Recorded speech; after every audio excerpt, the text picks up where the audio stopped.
Nagbakal at nasaktan, kaya raw nag-amok ang isang babae sa gitna ng kalsada at nanghuhulihin na.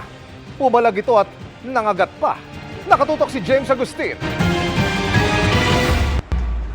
Pasuray-suray ang babaeng ito na nahuli kam sa gitna ng kalsada sa Barangay Project 6 Quezon City. Kinakawayan pa niya ang ilang motorista.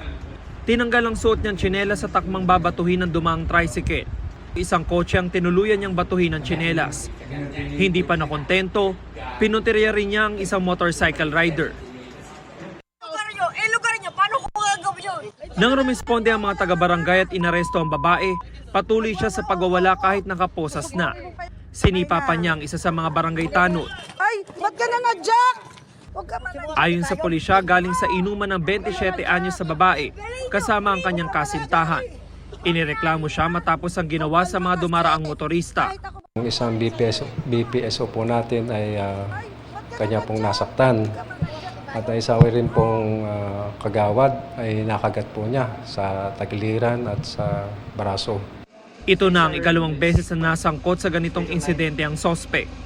Sabi niya hinihiwalayan na raw siya ng kanyang kasintahan kaya siya nagkaganoon. Sobra pong kalasingan po sir, wala na po akong sa wisyo. Pero kinagat mo yung isa sa mga kagawad. Hindi ko na po talaga matandaan sir yung mga nangyari. Pumingi po talaga ako ng pasensya, talaga sobrang pagsisisi ko. May isang bagay raw siya natutuhan. Huwag na pong mag-inom, yung mga kabataan ngayon, itigil ng pag-iinom. Sinampahan ng sospek ng mga reklamong alarming scandal, resistance and disobedience, at direct assault upon an agent of person in authority. Para sa GMA Integrated News, James Agustin, nakatutok, 24 oras.